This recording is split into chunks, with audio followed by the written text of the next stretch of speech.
چونکہ عقائد کا دوسرا نام ہے ایمان، اور اعمال قبول ہوتے ہیں ایمان کی شرط کے ساتھ۔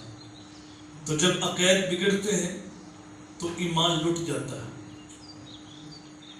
یہ تو ہو سکتا ہے کسی کے نیک اعمال اس کے ایمان لانے کا سبب اور ذریعہ بنے، لیکن بغیر ایمان کے، بغیر سچے عقائد کے اعمال اللہ کی بارگاہ میں قبول نہیں ہوتے۔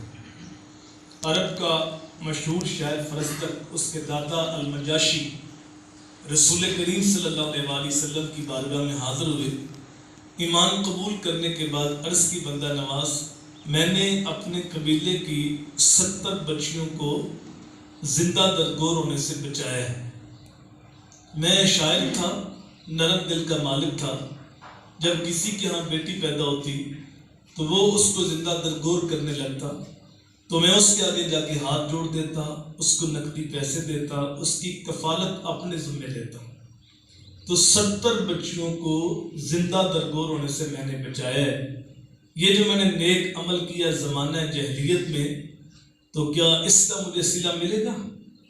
تو میرے حضور نے ارشاد فرمایا تجھے صلہ مل تو گیا ہے کہ اللہ نے ایمان کی دولت سے مالا مال کر دیا۔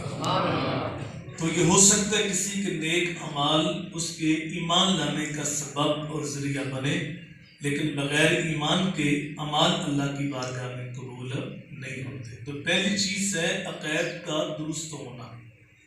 وقت گزرنے کے ساتھ ساتھ اس طرح چیزوں کے اندر ملاوٹ آ گئی ہے، اس طرح عقائد کے اندر بھی تغیر و تبدل پیدا ہو رہا ہے۔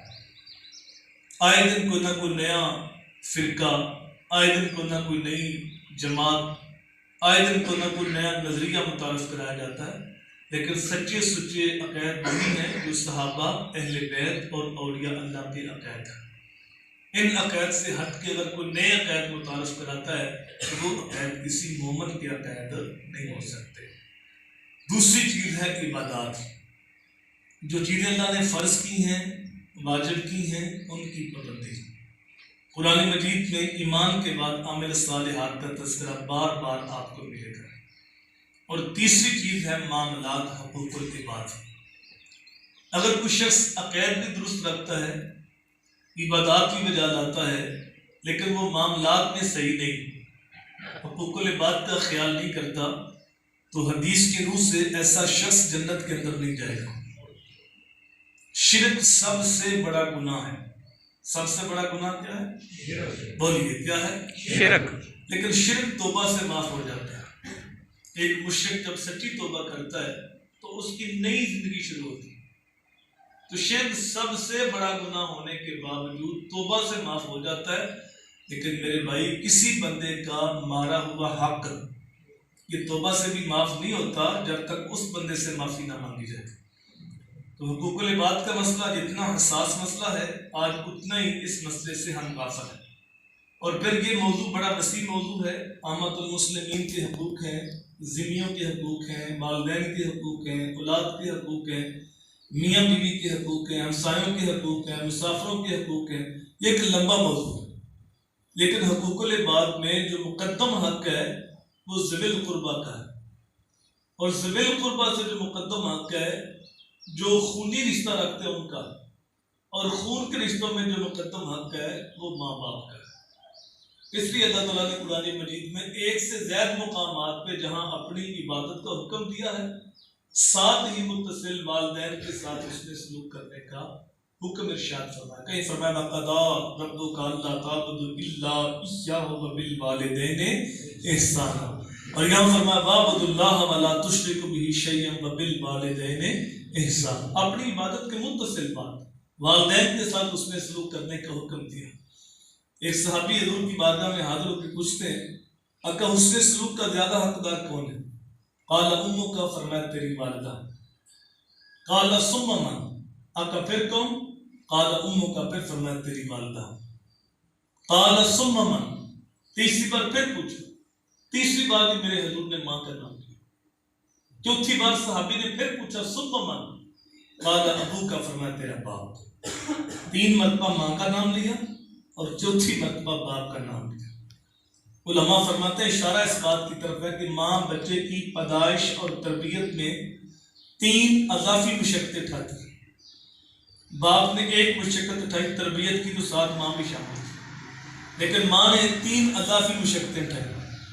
پہلی مشقت عند الحمل، حمل کی صورت میں 9 ماہ تک بوجھ اٹھایا۔ دوسری مشقت عند الولادت، جب بچہ پیدا ہوا، اور وہ مشقت ماں ہی جانتی ہے یا اللہ کی ذات جانتی ہے۔ اندازہ ایک حدیث سے ہو سکتا ہے، ایک صحابی عرض کرتے ہیں یا رسول اللہ میں نے اپنی ماں کو کندھوں پہ اٹھایا اور 6 میل تک لے کے گیا ہوں، پتھر اتنا گرم تھا، اگر اس کے اوپر گوشت کا ٹکڑا رکھا جائے تو وہ جل کے کباب بن جائے، تو کیا میں نے اپنی ماں کا حق ادا کر دیا؟